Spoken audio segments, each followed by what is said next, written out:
하겠습니다. 바울 사도는 골로새 교회 성도에 대한 이야기를 듣고 나서 그때부터 골로새 교회 성도를 위해서 기도하기를 거치지 않고 계속해서 기도했다는 것입니다. 왜 바울 사도는 다른 교회에 대해서는 내가 계속해서 기도했다는데 이 골로새 교회는 듣던 날부터라고 하는가?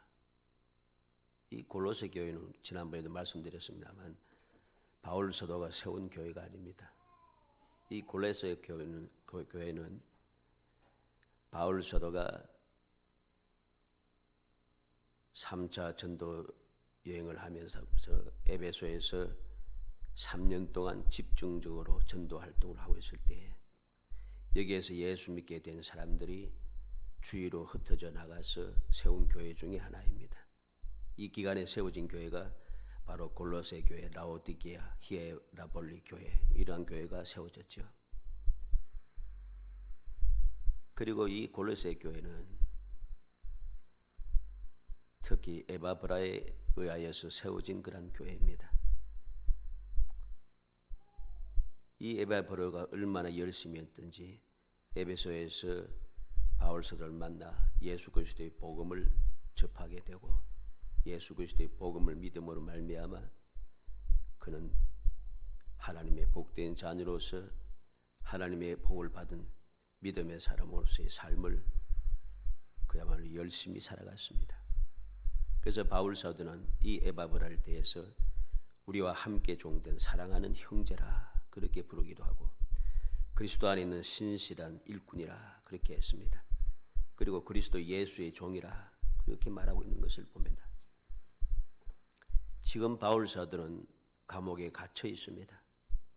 감옥에 갇혀 있는 중에 에바브라를 통해서 이 골로새 교회에 대한 성도들의 믿음, 열심, 그 사랑 이런 속 이야기를 듣고 보니 하나님 앞에 감사한 거죠. 감사하여서 그는 그 감사한 소식을 듣는 날부터 골로새 교회와 성도들 위해서 기도하기를 계속했다는 것입니다. 어떻게 보면은 에베소 이 골로새 교인들과 바울 사도는 뭐 전혀 관계가 없습니다, 그죠? 만나본 적도 없고 한 사람이니까. 그런데 왜 이렇게 기뻐하고 즐거워하며 감사하고 기도하는가? 오늘 말씀을 통해서 거치지 않는 기도에 대해서 살펴봄으로써 우리도 같은 믿음의 사람으로서 예수 그리스도의 복음을 믿고 예수 그리스도의 복음으로 인하여 하나님의 자녀가 된 우리 주님께서 보혈 피로 값주고 세우신 주의 몸된 교회의 한 구성원으로서 내가 어떻게 신앙생활을 해야 할 것인가, 우리의 기도는 어떠한 기도가 되어야 할 것인가 하는 것을 살펴보려고 합니다. 그래서 우리의 기도가 헛된 기도가 되지 않고 우리의 신앙생활이 잘못된 것으로 접어들어가는 거짓된 신앙생활이 아니고 우리의 수고가 하나도 헛되지 않고 주님을 기뻐하시게 하고 하나님께 영광이 돌려지고 주님께로부터 잘했다 칭찬 듣고 우리의 삶을 통해서 끊임없이 소망의 절금이 넘치는 그러한 축복의 계기가 되기를 주의 이름으로 축복합니다. 왜 기도하는가? 첫 번째 이유는 지혜와 총명에 하나님의 뜻을 채우기를 원하는 기도합니다. 어떤 기도인가? 기도의 내용을 우리가 잘 살펴야 됩니다. 지혜와 총명에 하나님의 뜻이 채워지기를 원한다는 것이죠. 9절에 있는 말씀입니다. 하반절에 너희로 하여금 모든 신령한 지혜와 총명에 하나님의 뜻을 아는 것으로 채우게 하시고 있습니다. 모든 신령한 지혜, 총명에다가 하나님의 뜻을 아는 것, 그것을 더 채워주기로 한다, 덧붙이기로 한다는 것입니다. 지혜가 무엇입니까? 지혜는 어떤 사건이나 일을 만나거나 당했을 때에 그것을 잘 처리하는 능력을 지혜라고 하는 것입니다.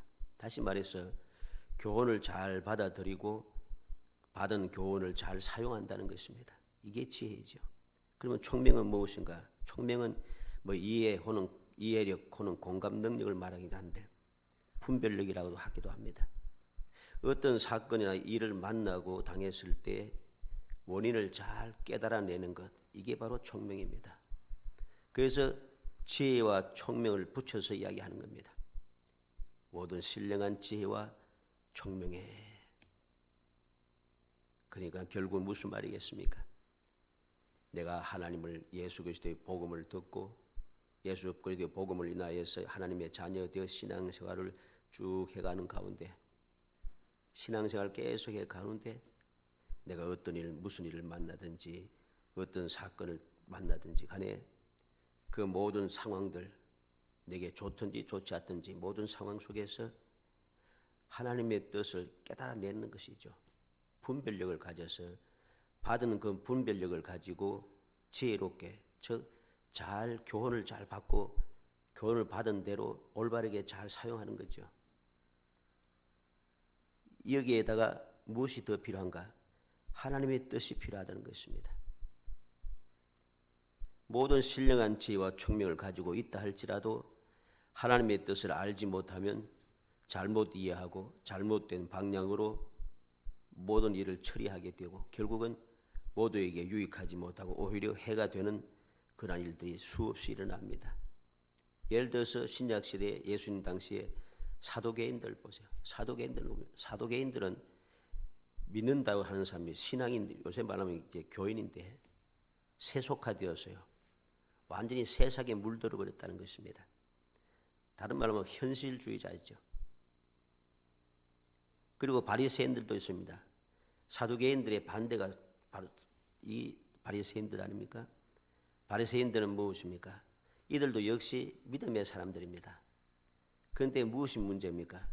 형식에 치우쳐서 외식에 빠졌다는 것이죠. 그래서 예수님께서 외식하는 자라고 책망하시며 화해를 찐저라고 하신 말씀 우리는 기억해야 됩니다. 이것도 역시 또 다른 방면의 세속화입니다. 사두개인들만 세속화된 게 아니고 바리새인들도 세속화된 거예요. 왜 세속화됐다는가? 사람의 교훈에 따라서 사람의 유전에 따라서 사람의 교훈에 따라서 행동하기 때문입니다. 믿음의 사람은 어떻게 살아야 되는가? 하나님의 말씀에 따라서 하나님의 뜻을 순종하면서 하나님 명하신 대로 살아가는 것, 이게 믿음의 사람들이 세상을 살아가는 방식입니다. 그런데 그렇지 아니하고 세상과 짝하고 세상의 것을 취하여서 잘 먹고 잘 사는 것, 출세하는 것, 이것이 주가 되었으니까 이것도 세속화된 것이고, 또 반대로 바리새인들처럼 하나님의 말씀이 주가 되지 않고 하나님의 뜻을 살피지 아니하고 사람의 교훈을 따라서 행동한다는 것입니다. 역시 세속화죠. 사두개인만 세속화된 게 아니에요. 바리새인도 세속화된 것입니다. 그래서 그들은 하나님의 말씀을 뒷전에 놓고 장로의 유전과 장로들의 가르침에 따라서 그것이 더 우선되게 그것을 더 중요하게 여기면서 하나님의 말씀을 뒷전에 놓고 살아간다는 것이죠. 그래서 그들은 완악해졌습니다. 얼마나 심각한 문제입니까? 하나님의 말씀은 뒷전이에요. 하나님의 말씀은 대쳐놓고 하나님의 말씀을 앞서간 장로들이라든가 앞서간 그 교법사들이라든가 바리새인들이 해석해 놓은 대로 그게 하나님의 말씀보다도 사람이 해석한 것이 우선이 되어버린 거죠. 이건 잘못된 것입니다.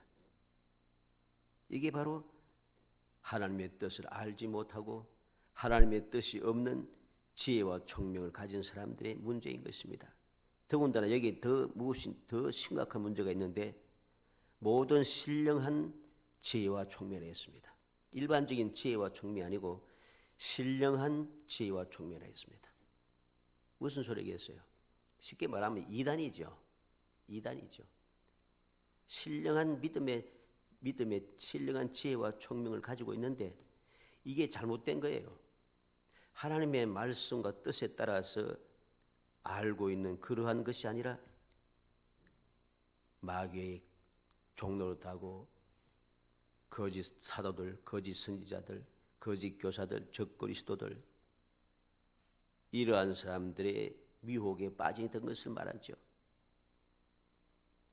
이래 잘못된 신령한 지혜와 총명을 가지니까 문제가 되기 때문에 바울 사도는 한 번도 골로새 성도들을 만난 적이 없지만 이러한 복음을 받아들이고 믿음을 지켜가고 있다는 소식을 듣고서 이들의 믿음이, 이들이 가지고 있는 신령한 지혜와 총명이 그냥 신령한 지혜와 총명이 아니라 그것이 하나님의 뜻을 아는 지식이 더하여지기를, 그래서 하나님의 뜻을 알고 그래서 잘못된 길로 빠져들지 않도록, 이단에 빠져들지 않기를 위해서 그는 간절하게 기도하고 있는 것입니다.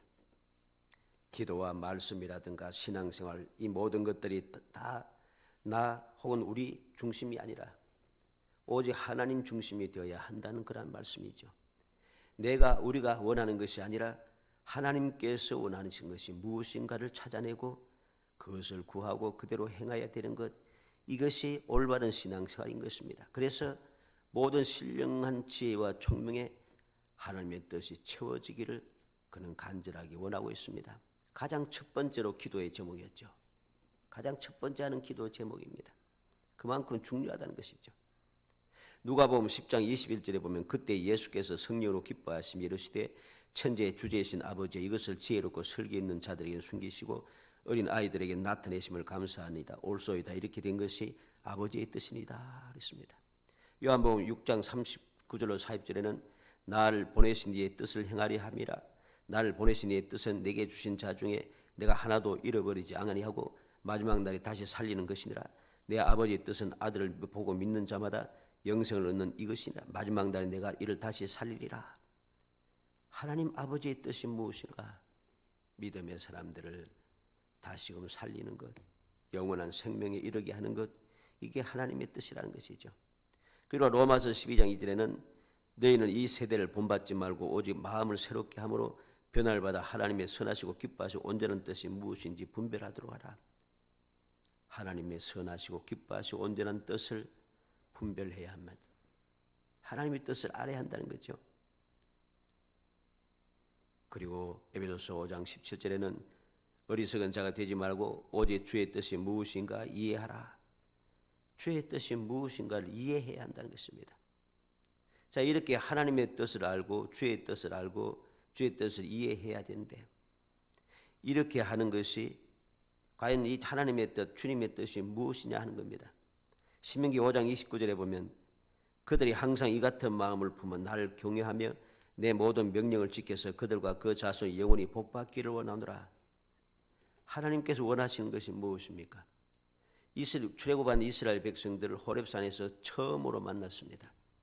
물론 밤낮 없이 하나님께서 불과 구름 기둥 가운데 함께 하시며 그들이 인도하여 오셨습니다만 직접 강림하셔서 처음 대면한 때는 호렙산이었습니다.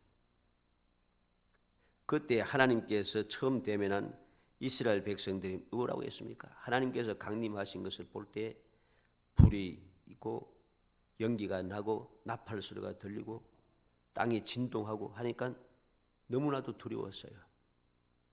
하나님께서 직접 말씀하시지 말고 모세를 통해서 당신이 우리에게 말씀을 전해주면 우리가 말씀대로 살겠습니다. 이렇게 이야기했습니다. 이 이야기를 들은 하나님께서는 모세를 통해서 하신 말씀이 항상 이 같은 마음을 품어서 영원히 복받기를 원하노라. 하나님께서 원하시는 뜻이 바로 이거예요. 하나님의 뜻을 올바로 알고 하나님을 잘 섬겨서 영원히 복받는 것, 이게 하나님의 뜻인 것이죠. 이사야서 55장 6절로 9절에 보면 너희는 여호와를 만날 만한 때에 찾으라. 가까이 계실 때 그를 부르라. 악인은 그의 길을 불의한 자는 그의 생각을 버리고 여호와께로 돌아오라. 그리하면 그가 긍휼히 여기시리라. 우리 하나님께로 돌아오라. 그가 너그럽게 용서하시리라. 이는 내 생각이 너희 생각과 다르며 내 길은 너희 길과 달라함이니라. 여호와의 말씀이니라. 이는 하늘이 땅보다 높은 같이 내 길은 너희 길보다 높으며 내 생각은 너희 생각보다 높으니라. 하나님의 뜻과 생각과 길은 사람의 뜻과 생각과 길은 다르다는 것이죠. 하나님께서 원하시는 뜻이 무엇인가?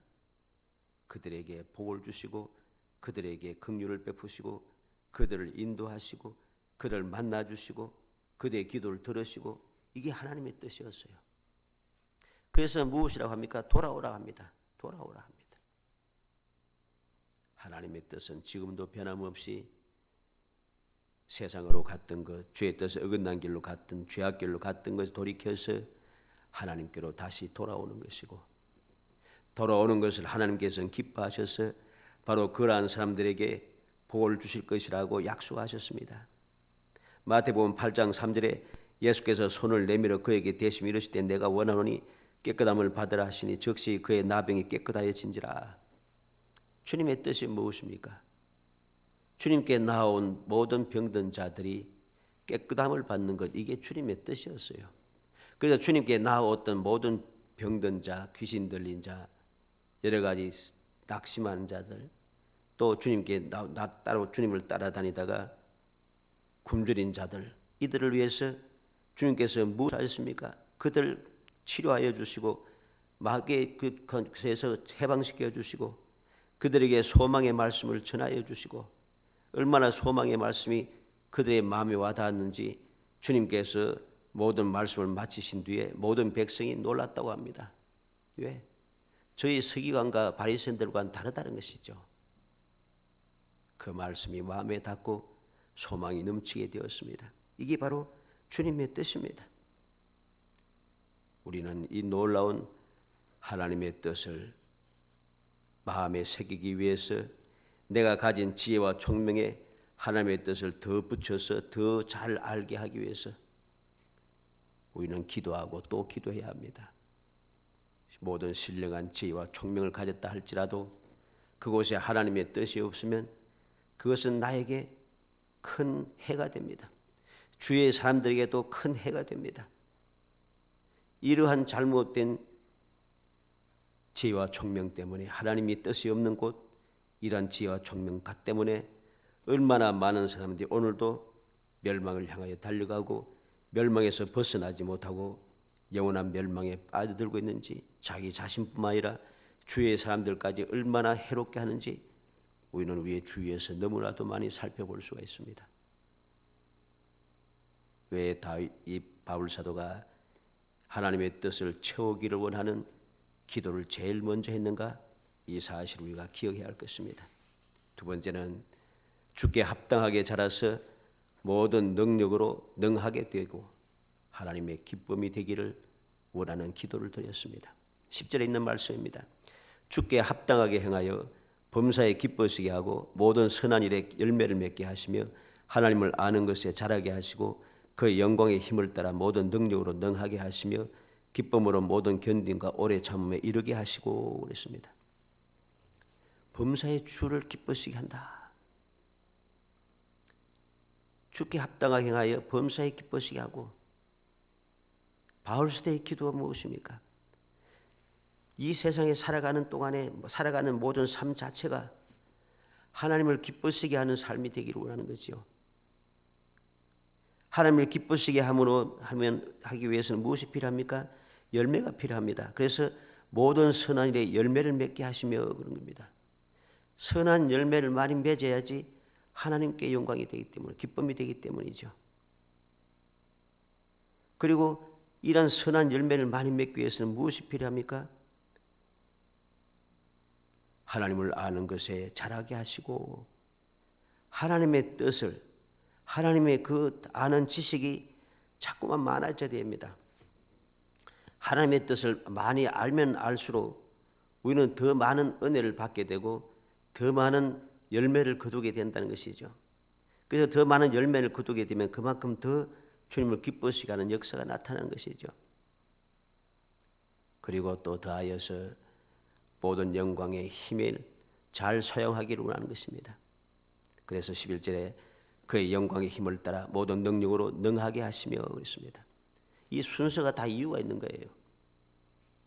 하나님을 아는 것에 자라게 하시고, 하나님을 아는 것에 자라기 위해서는 하나님의 영광의 힘을 따라서 모든 능력으로 능하게 하는 방법을 우리가 알게 되고 그것을 알아야지 내가 열매를 맺고 하나님을 범사에 기쁘시게 할 수 있기 때문이죠.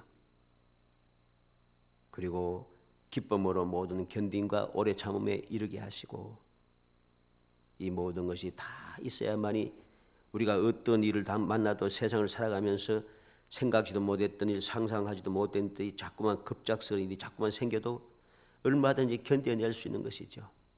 견뎌낼 수 있는 방법이 바로 여기에 있는 것입니다. 하나님의 뜻을 깨닫고 하나님의 뜻대로 살아가는 것이 바로 신앙생활입니다. 이러한 사람들은 능력의 사람으로서 세상을 살아가게 되는 것이죠. 모세나 여호수아나 사무엘이나 다윗, 다니엘 모든 이 사람들이 하나님의 뜻을 다 알았기 때문에, 하나님의 뜻을 알았기 때문에 그들은 새 능력의 사람으로서 세상을 살아갔던 것이죠.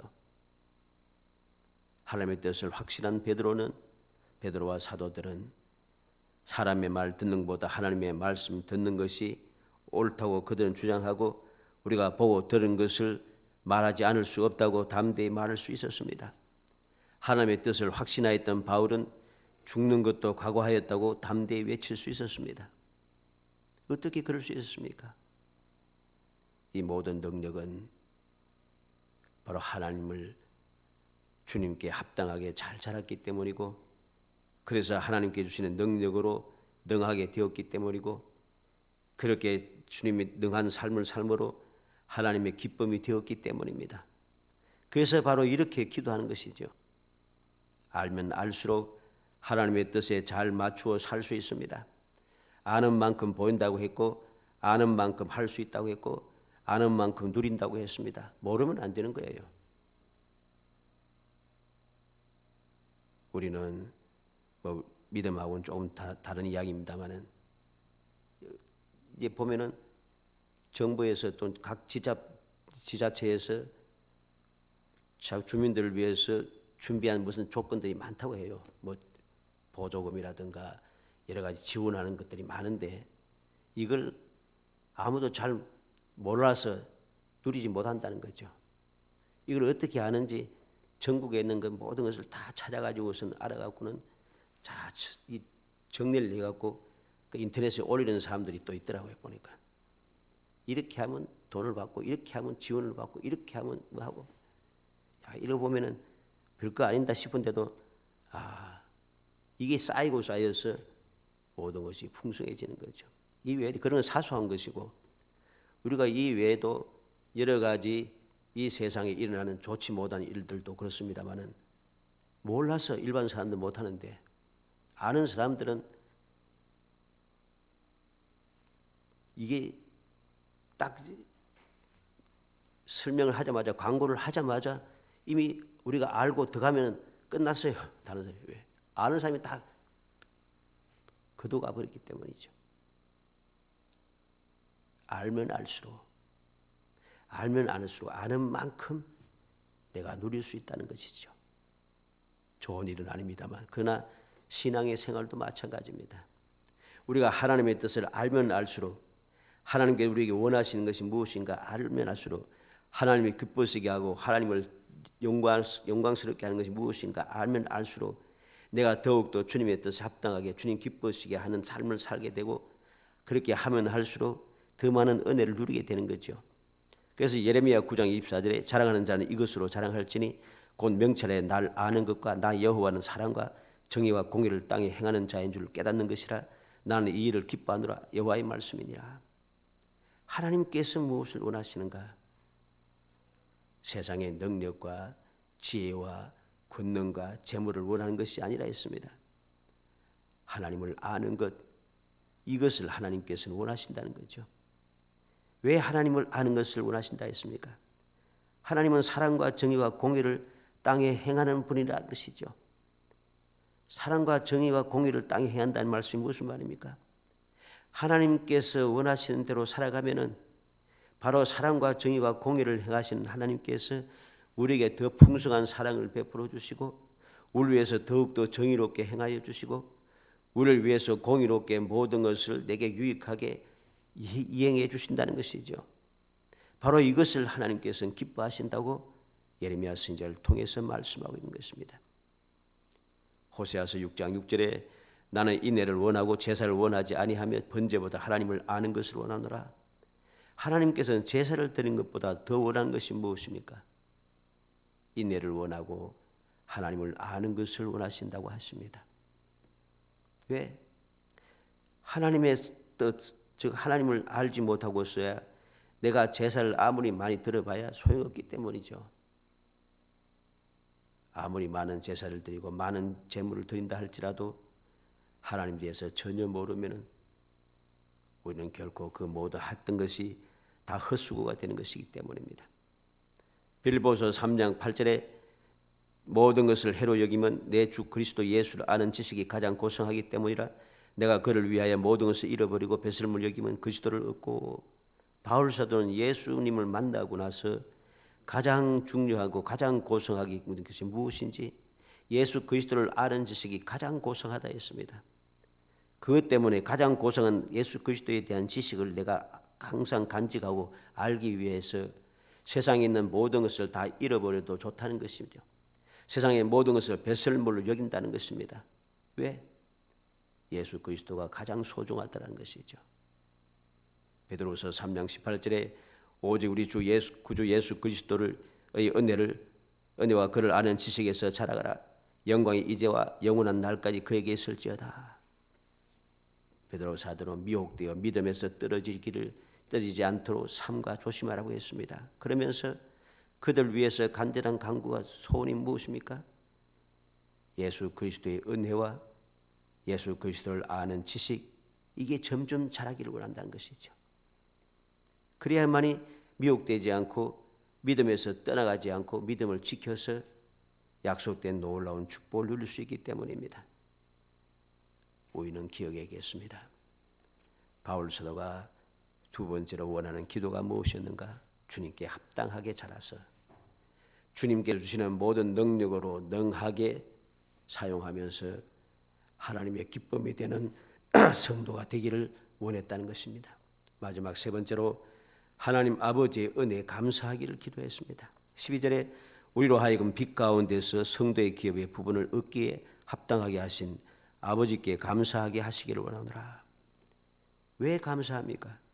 빛 가운데서 기업을 얻을 자격을 주셨기 때문입니다. 우리로 하여금 빛 가운데서 성도의 기업의 부분을 얻기에 합당하게 하셨다 그랬습니다. 빛 가운데서, 빛이 무엇입니까? 예수님께서 바로 우리에게 빛이 되시죠. 주님은 빛으로 이 세상에 오셨습니다. 내가 이 세상에 있는 동안 내가 빛이라. 어둠에 다니지 않도록 주님께서 우리가 빛 가운데 주님 안에서 살아가라고 우리에게 가르쳐주고 있습니다. 빛 대신 예수 그리스도 안에서 얻어지는 것이 무엇입니까? 천국의 기업을 상속받는 것입니다. 어떻게 상속받았습니까? 예수를 믿음으로 말미암아 하나님의 자녀가 되는 권세를 얻었기 때문이죠. 하나님의 자녀가 되었기 때문에 우리는 하나님의 그 천국의 기업을 상속받을 자격을 받았다는 것입니다. 이러한 자격을 주신 것, 얻기에 합당하게 하셨다는 거죠. 이러한 자격을 주셨기 때문에 이 자격 주신 것을 잊어버리지 않고 하나님 앞에 감사해야 한다는 것입니다. 다시 말해서 변망덕해서는 안 된다는 것이죠. 감사하면 할수록 더 은혜가 넘치게 되고 큰 복을 받아 누리는 사람들은 한 사람도 예외가 없이 감사하는 사람들인 것을 우리는 말씀을 통해서 신앙의 역사를 통해서 볼 수가 있습니다. 다시 말해서 변망덕하지 않는 사람들입니다. 우리가 말씀을 통해서 영원히 복받는 사람들, 하나님의 극진하신 사랑을 받은 사람들, 큰 은총을 받은 사람들, 하나님께서 항상 함께 동행하며 사랑하시던 자들, 그들이 누구인가 한번 잘 보세요. 말씀을 통해서. 그들은 변망덕하지 않아요. 하나님 주신 은혜를 저버리지 않아요. 헛되이 받지 않아요. 변망덕한 자들, 그러한 자들은 결국은 모든 것이 헛수가 됩니다. 자기의 능력으로 이룬 줄 착각하다가 점점 모든 것이 망하여져 가는 것을 우리는 보게 되는 것이죠. 이러한 사실을 알기 때문에 바울 사도는 골로새 교회들 위해서 간절히 기도하는데 감사하기를, 이러한 자격을 주신 것을 감사하기를, 은혜를 잊지 말라고 그렇게 기도하고 있다는 것입니다. 역대상 16장 34절에 여호와께 감사하라. 그는 선하시며 그 인자심이 영원하미로다. 다윗은 모든 것이 다 이루어지고 평안을 얻은 때에 바로 이 시편의 찬송을 가지고서 하나님께 영광을 돌립니다. 여호와께 감사하라. 그는 선하시며 인자하심이 영원하미로다. 하나님께서 이제까지 내게 주신 은혜가 감사하다는 겁니다. 내가 고난도 당하고 쫓김을 당하기도 하고 목숨의 위험도 경하고 이리저리 미움을 당하기도 하고 했지만 그것은 생각지도 안 하고 그러한 중에도 나를 지켜주시고 나에게 은혜를 베푸셔서 지금 여기에 이르게 하신 영원한 복을 누리게 하는 이 축복의 자리에 이르게 하신 이게 감사한 것이죠. 그는 감사를 잊어버리지 않았습니다. 감사를 버리지 않고 항상 감사했습니다. 하나님의 인자하심이 영원하다라는 것이죠. 그 사실을 그는 감사함으로 영원한 축복을 누리게 되었음을 우리는 기억해야 됩니다. 시편 136편에는 천지 만물을 창조하신 하나님께 감사하는 내용으로 가득 찼습니다. 성도를 택하여 주셔서 감사하고 도와주셔서 감사하고 보호하셔서 감사하고 기적을 베풀어 주셔서 감사하고 복을 주셔서 감사하고 모든 것이 다 감사하다고 그래서 여호와께 감사하라고 끊임없이 노래하고 있는 것이죠. 골로새서 3장 17절에 또 무엇을 하든지 말이나 일이나 다 주 예수의 이름으로 하고 그를 힘입어 하나님 아버지께 감사하라. 바울 사도는 골로새 교회 성도들에게 이야기합니다. 무슨 일을 하든지 말이나 일이나 다 예수의 이름으로 하고 예수를 힘입어 하나님께 감사하라는 것입니다. 모든 것이 주님을 중심으로 이루어져야 한다는 것입니다. 데살로니가후서 1장 3절에는 형제들아 우리가 너희를 위하여 항상 하나님께 감사할지니 이것이 당연함은 너희의 믿음이 더욱 자라고 너희가 다 각기 서로 사랑함이 풍성함이니. 바울 사도가 하나님 앞에 감사해야 할 이유가 무엇인가? 감사하는 것이 당연하다 합니다. 당연한 이유가 믿음이 더욱 자라고 믿음이 다르면 자랄수록 사랑이 더 풍성해지더라. 다시 말해서 올바른 신앙생활을 잘하고 있다는 것입니다. 그것이 하나님께 감사가 되는 것입니다. 사랑하는 성도 여러분, 우리는 바울 사도의 끊임없이 기도하는 기도의 제목을 기억해야겠습니다. 지혜와 총명이 하나님의 뜻이 채워지기를 기도하고 주께 합당하게 자라서 주님 주시는 능력으로 우리가 능하게 살아서 하나님의 기쁨이 되기를 원하도록 기도하고 주님께서 이제까지 주신 은혜를 잊어버리지 않고 감사하기를 원해서 기도하는 것, 이 기도가 우리의 기도의 제목이 되어야 됩니다. 이것이 우리의 기도의 제목이 되어질 때에 우리의 삶은 행복해지는 것이죠. 이러한 기도가 되어진다고 해서 우리에게 좋은 일만 있는 것은 아닙니다.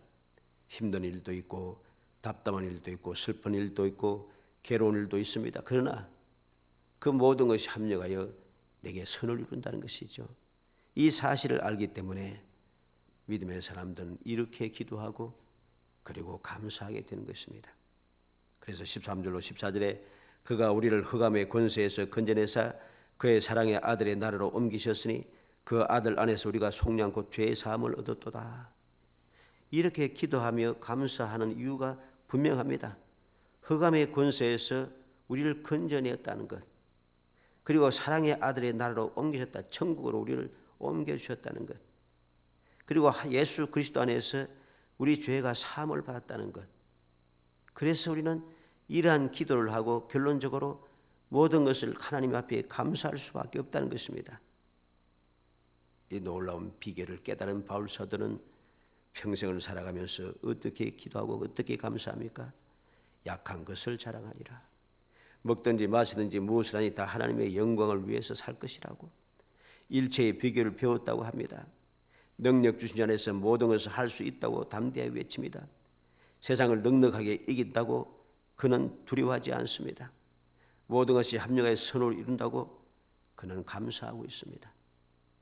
이런 감사의 삶이 바울 사도를 행복하게 만들었고 이 행복한 삶의 모습이 오늘 우리에게도 전하여져서 우리로 하여금 이 소망의 길을 갈 수 있게 했다는 것이죠.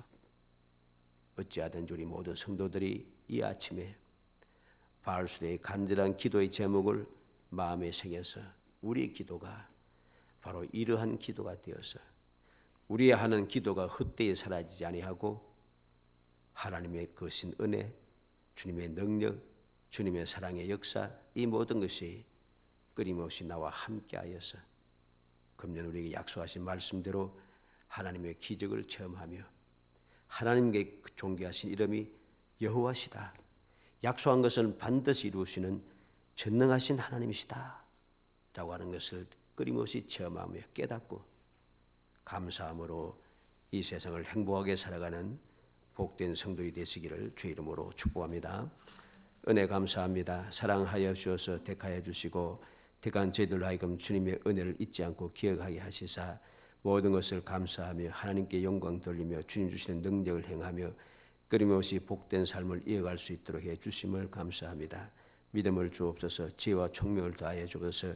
그 지혜와 총명이 하나님의 뜻을 깨달아 알게 하여 주시기 원하며 하나님을 기쁘시게 하는 삶을 살게 하시고 끊임없이 감사의 삶을 살게 하셔서 우리의 이 기쁨의 삶, 축복의 삶이 끊임없이 이어지고 영원히 이어져서 영원히 복받는 삶이 될 수 있도록 은총을 베풀어 주시기를 간절히 소원하옵고 예수님의 이름으로 기도합니다. 아멘.